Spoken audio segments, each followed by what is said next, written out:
विद्यार्थियों, आज की कक्षा में हम कबीरदास जी के बिरह को अंग के दोहे या साखी उनकी व्याख्या करेंगे।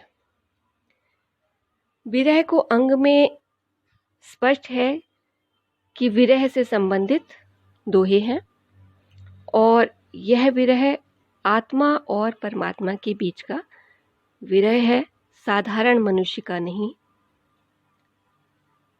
कबीर ने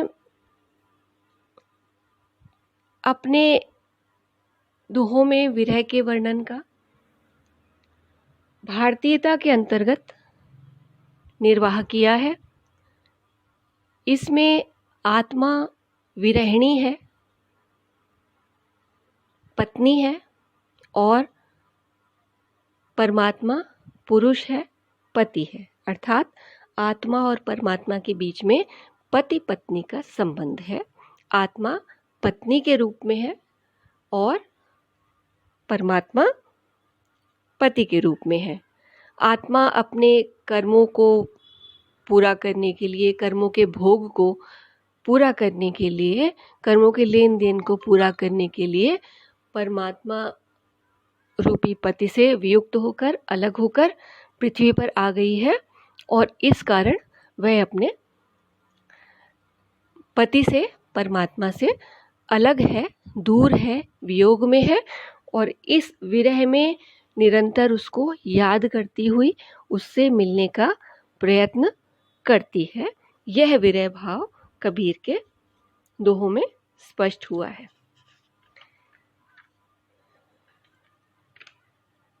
पहला दोहा है, बिरहिनी ऊबी पंथ सिरी, पंथी बूझे धाय, एक सबद कह पीव का, कबर मिलेंगे आए। ऊभी अर्थात खड़ी हुई, धाई मतलब दौड़कर, पंथ सिरी मतलब रास्ते के किनारे, मार्ग के किनारे। इस दोहे में कबीरदास जी कहते हैं कि विरहिणी आत्मा मार्ग में अपने प्रिय परमात्मा की प्रतीक्षा कर रही है और रास्ते में खड़ी हुई, आते जाते पथिक से जो भी आता है या इस रास्ते से जाता है, उससे बड़े उत्सुकता के भाव से, उत्कंठा के भाव से उससे ये पूछती है कि उसके प्रिय उसके पास कब आएंगे, कब आकर उसे दर्शन देंगे। अब यहाँ पर पथिक से मतलब है कि इस संसार में जो लोग नित्य जन्म ले रहे हैं या जिनकी मृत्यु हो रही है, जो जन्म ले रहे हैं वो परमात्मा के पास से आ रहे हैं तो आने वाले पथिक हैं, और जो जाने वाले पथिक हैं उनकी मृत्यु हो गई है और वे परमात्मा के पास जा रहे हैं।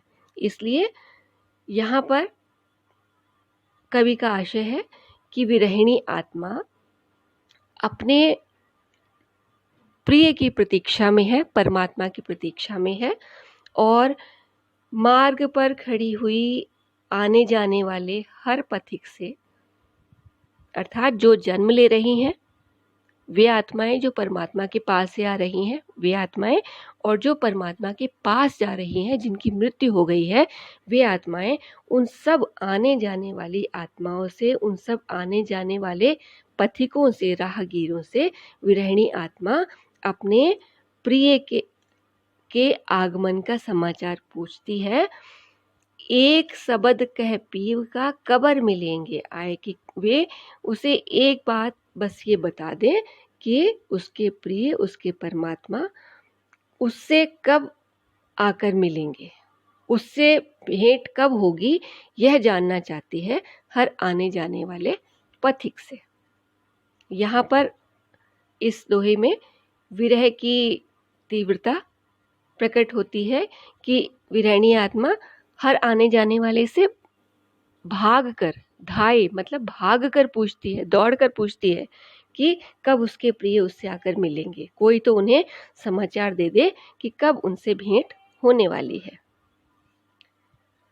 अगला दोहा, यह यहु तन जारो मसिकरों, ज्यों धुआं जाए सरग्गे, मतिवे राम दया करें, बरस बुझावे अग्गे। इसमें दो शब्द अपभ्रंश के हैं, सरग्गे और अग्गे। सरग्गे का तात्पर्य है स्वर्ग से और अग्गे अर्थात आग, अग्नि। अब इस दोहे में विरहिणी आत्मा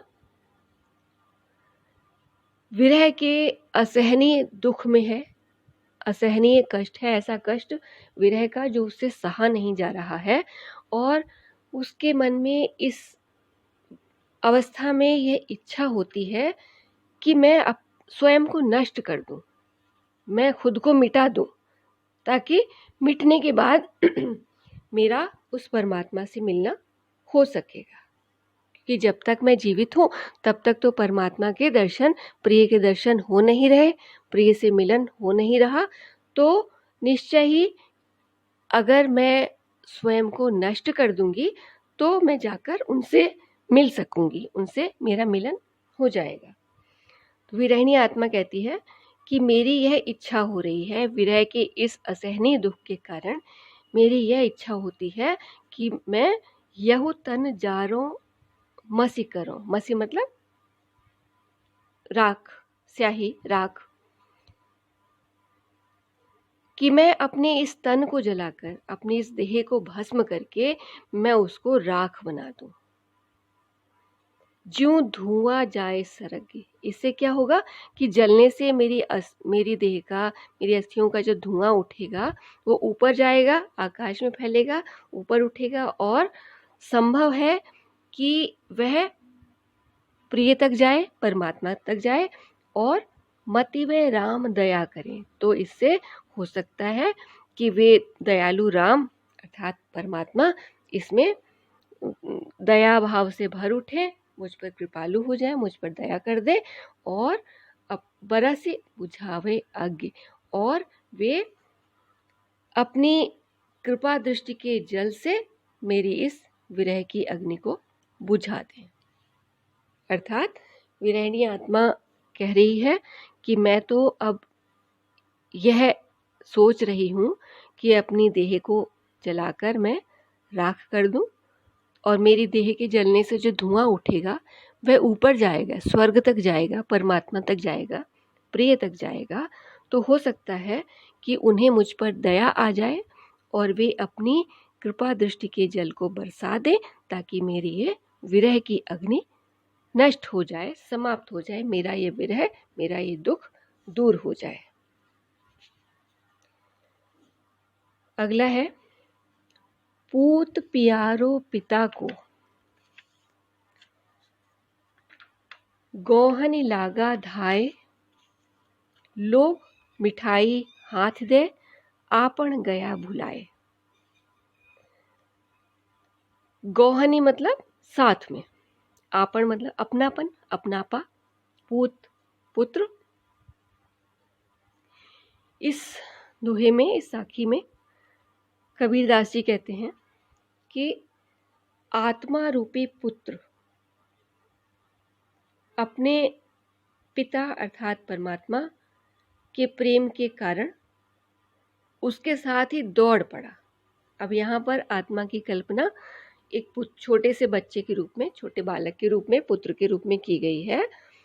पूत पियारो पिता को, वह पुत्र, आत्मा रूपी वह पुत्र जो अपने पिता परमात्मा का प्रिय है, वह उसके प्रेम के कारण, पिता के प्रेम के कारण उसके साथ के लिए, उसको पाने के लिए गौहनी लागा धाय, दौड़ पड़ा, उसको, उसके साथ को पाने के लिए वह दौड़ पड़ा। किंतु वह पिता क्या हुआ कि लोभ मिठाई हाथ दे, आपन गया भुलाए। परंतु उस परमात्मा रूपी पिता ने क्या किया, वह लोभ की मिठाई अपने आत्मा रूपी पुत्र के हाथ में दे गया और स्वयं को छुपा गया। सारा अपनापन भूल गया, स्वयं को छुपा दिया और उसके हाथ में केवल लोभ की मिठाई रख के चला गया।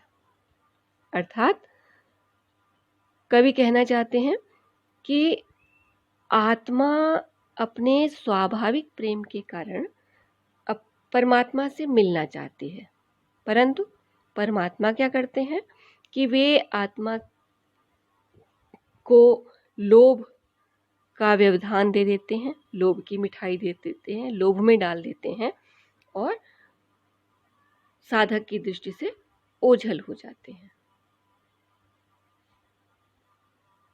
अगला है, डारी खांड पटक कर अंतर रोष उपाय, रोवत रोवत मिल गया पिता पियारे जाए।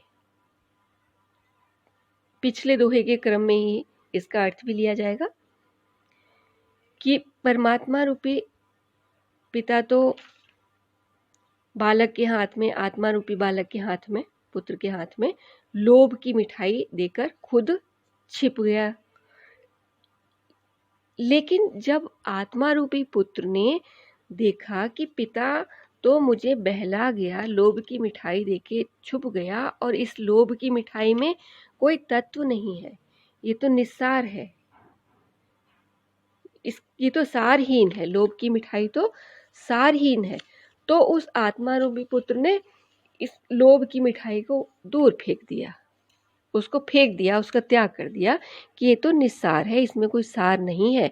डारी खांडी पटक कर अंतर रोष उपाय, और बालक को आक्रोश हुआ, आत्मा रूपी बालक को आक्रोश हुआ, गुस्सा आया, क्रोध आया कि ये मैंने क्या कर दिया, कि मैंने ये क्या नादानी कर दी, कि क्या नादानी की कि तुच्छ मिठाई के कारण अपने पिता को छोड़ दिया, मिठाई के लालच में आ गया।